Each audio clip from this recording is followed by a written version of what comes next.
Namaskara, welcome back to my channel. I know it's been a while. Sorry for not being uploading the videos. ಇವತ್ತಿನ vlog ಬಂದು ನಾವು ನಮ್ಮ ಊರಿಗೆ ಹೋಗ್ತಾ ಇದ್ದೀವಿ. ಅದರಲ್ಲೂ ನಾವು 2 ವೀಲರಲ್ಲಿ ಹೋಗ್ತಾ ಇದ್ದೀವಿ. ನನ್ನ ತಮ್ಮನ ಜೊತೆ ಹೋಗ್ತಾ ಇದ್ದೀನಿ ನಾನು ಬೈಕ್ ರೈಡಲ್ಲಿ. ನಾನು 7:30 ಹೊರಡಬೇಕಾಗಿತ್ತು ಮನೆಯಿಂದ, ಆದರೆ ಇವಾಗ ಆಲ್ರೆಡಿ 10:30 ಆಗಿದೆ. ಆ್ಯಕ್ಚುಲಿ ನಾವು 10 o'clockಗೆ ಹೊರಟ್ವಿ, ಬಟ್ ನಾನು ನನ್ನ ಸನ್ ಗ್ಲಾಸಸ್ನ ಮರ್ತುಬಿಟ್ಟಿದ್ದೆ.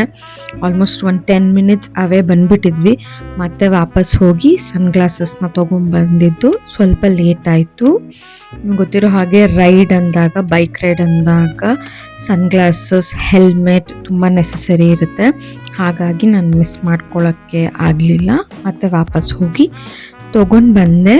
ನಾವಿವತ್ತು ನೆಲಮಂಗಲ ಹೈವೇ ಮೇಲೆ ಹೋಗ್ತಾ ಇದ್ದೀವಿ. ನಾವು ಹೋಗ್ತಾ ಇರೋದು ಮಂಡ್ಯ ಡಿಸ್ಟಿಕ್ಗೆ. ನಮ್ಮ ಊರಿರೋದಲ್ಲಿ. ಸೊ ಲೇಟ್ ಆಗಿದೆ ಆಲ್ರೆಡಿ. ಊರಿಗೆ ಹೋದ್ಮೇಲೆ ಮನೇಲಿ ಎಲ್ಲರ ಹತ್ರನೂ ಬೈಸ್ಕೋಬೇಕನ್ಸುತ್ತೆ. ನೋಡೋಣ ಹೌ ವಿ ಟ್ರಾವೆಲ್ ಅನ್ನೋದನ್ನ ನಾನು ನಿಮಗೆ ತೋರಿಸ್ತೀನಿ. ಇವಾಗ ವೆದರ್ ಅಂತೂ ತುಂಬಾ ಚೆನ್ನಾಗಿದೆ. ಬೈಕ್ ರೈಡ್ ಹೋಗೋದಕ್ಕೆ ಸೂಟಬಲ್ ಅಂತ ಅನ್ನಿಸ್ತಾ ಇದೆ. Come, let's go. ಈಗ ಟೈಮ್ ಬಂದು ಆಲ್ರೆಡಿ 11:30 ಆಗಿದೆ. ನನಗೆ ಆಲ್ರೆಡಿ ತುಂಬ ಹಶ್ವಾಗ್ತಾ ಇದೆ. ಇಲ್ಲೇ ಮುಂದೆ ಪಾಕಶಾಲಾ ಇದೆಯಂತೆ, ಸೊ ಅಲ್ಲಿಗೆ ಹೋಗೋಣ ಅಂತ ಡಿಸೈಡ್ ಮಾಡಿದ್ದೀವಿ. Come, let's go.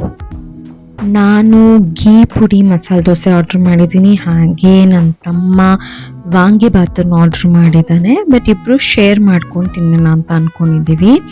ಇವಾಗ ನಾನು ಟೇಸ್ಟ್ ಮಾಡ್ತಾ ಇದ್ದೀನಿ.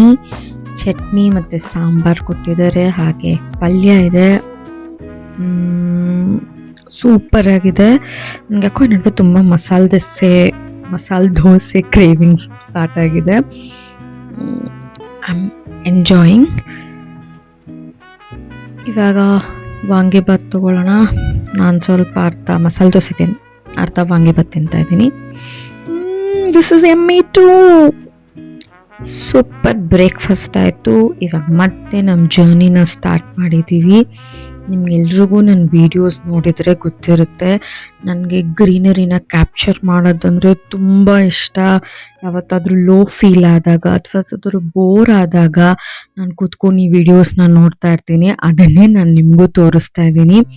Greenery gives complete mental piece ಅನಿಸುತ್ತೆ ನನಗೆ. ಆ್ಯಂಡ್ ಆಲ್ಸೋ ಟ್ರಾವೆಲಿಂಗ್ ಅಥವಾ ರೈಡಿಂಗ್. ನಾವು ಆಲ್ರೆಡಿ ರೀಚ್ ಆಗಿದ್ದೀವಿ. ನಾವು ರೀಚ್ ಆಗಿ ಆಲ್ರೆಡಿ ಒಂದು 2 to 3 hours ಆಯಿತು. ಸ್ವಲ್ಪ ಹೊರಗಡೆ ಎಲ್ಲ ಕೆಲಸ ಇತ್ತು. ಕೆಲಸ ಮುಗಿಸ್ಕೊಂಡು ಮನೆ ಕ್ಲೀನ್ ಮಾಡೋಣ ಅಂತ ಬಂದೆ. ಇದು ನಮ್ಮ ದೊಡ್ಡಮ್ಮನ ಮನೆ. ಇಲ್ಲಿ ಕ್ಲೀನ್ ಮಾಡೋಕ್ಕೆ ಅಂತ ಬಂದರೆ ಇಲ್ಲಿ ನೋಡಿ 2 ಪುಟಾಣಿಗಳು ಬಂದಿದೆ. ಅದ್ರ ಜೊತೆಗೆ ಇನ್ನೂ 2 ಇದೆ, ಆದರೆ ಅದು ನನಗೆ ಕ್ಲೀನ್ ಮಾಡೋಕ್ಕೆ ಬಿಡ್ತಾ ಇಲ್ಲ.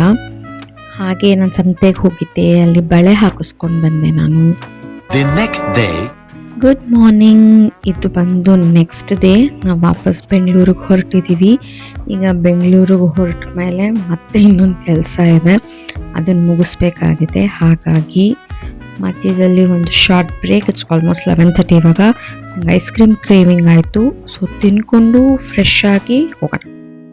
2 hours later. ಮನೆಗೆ ಹೋಗಿ ಫ್ರೆಶ್ ಆಗಿ ಇವಾಗ ನಾವು ಚಿಕ್ಕಪೇಟೆ ಹತ್ರ ಬಂದಿದ್ದೀವಿ. ಇಲ್ಲಿ ನೋಡ್ತಿರ್ಬೋದು ಕಂಪ್ಲೀಟ್ ಜಾಮ್ ಆಗಿದೆ, ಬಿಕಾಸ್ ಇವತ್ತು ಸಂಡೇ. ಎಲ್ರಿಗೂ ಗೊತ್ತಿರೋ ಹಾಗೆ ಇಲ್ಲಿ ಸಂಡೇ ಬಜಾರ್ ಕೂಡ ನಡೀತಾ ಇದೆ. ಕಂಪ್ಲೀಟ್ ಆ ಕಡೆ ಟ್ರಾಫಿಕ್ ಜಾಮ್ ಆಗಿದೆ. ನಾವು ಆಲ್ರೆಡಿ ಈ ಟ್ರಾಫಿಕಲ್ಲಿ ಸಿಗಾಕೊಂಡು I think more than 10 minutes ಆಗಿದೆ. ನಮ್ಗೆ ಇಲ್ಲೊಂದು ಸ್ಯಾರಿ ಶಾಪಿಂಗ್ ಮಾಡಬೇಕಾಗಿತ್ತು. ಹಾಗಾಗಿ ಊರಿಂದ ಬಂದು ಇವಾಗ ಸ್ಯಾರಿ ಶಾಪಿಂಗಿಗೆ ಹೊರಟಿದ್ದೀವಿ. ನೋಡೋಣ ಯಾವ ಥರ ಸೀರೆ ಸಿಗುತ್ತೆ ಏನು ಅಂತ. ನಾವು ಕುಬೇರನ್ ಸಿಲ್ಕಲ್ಲಿ ತೊಗೊಂಡ್ವಿ. ಈ ಸ್ಯಾರಿ ನಾನು ಯಾಕೆ ಚೂಸ್ ಮಾಡಿರ್ಬೋದು ಅಂತ ನೀವು ಗೆಸ್ ಮಾಡಬೇಕು, ಬಟ್ ಇದು ನನಗಲ್ಲ. ಅಲ್ಲೇ ಲಂಚ್ ಕೂಡ ಮಾಡಿದ್ವಿ ಕ್ಯಾಂಟೀನಲ್ಲಿ. ಇವಾಗ ಹೊರಡಬೇಕು. ಸಿಕ್ಕಾಬಟ್ಟೆ ಟಯರ್ಡ್ ಆಗಿದೆ. ಆಲ್ರೆಡಿ ರೈಡ್ ಕೂಡ ಹೋಗಿ ಬಂದಿದ್ವಿ. ಸೊ ಚಿಕ್ಕಪೇಟೆಲೆಲ್ಲ ಸುತ್ತಿ ಸುಸ್ತಾಗಿದೆ. This was a quick vlog. ತುಂಬ ದಿವಸದಿಂದ ವಿಡಿಯೋ ಅಪ್ಲೋಡ್ ಮಾಡಿರಲಿಲ್ಲ ಅಂತ ಹೇಳಿ ನಂದು ಒನ್ ಆಫ್ ದ ಡೇ ಅಲ್ಲ 2 daysಲ್ಲಿ ಏನು ಮಾಡಿದೆ ಅಂತ ನಾನೆಲ್ಲ ನಿಮಗೆ ತೋರ್ಸೋಕ್ಕೆ ಪ್ರಯತ್ನ ಪಟ್ಟಿದ್ದೀನಿ. ಸೊ ನಿಮಗೆ ಈ ವಿಡಿಯೋ ಇಷ್ಟ ಆಗಿದ್ದರೆ please do like, share, subscribe and comment on my channel. Please subscribe ಮಾಡಿ. ಇದೇ ರೀತಿ ಇನ್ನೂ ಸಾಕಷ್ಟು ವಿಡಿಯೋಸ್ ನೋಡೋದಕ್ಕೆ. Keep waiting, stay tuned, see you all soon. Thank you.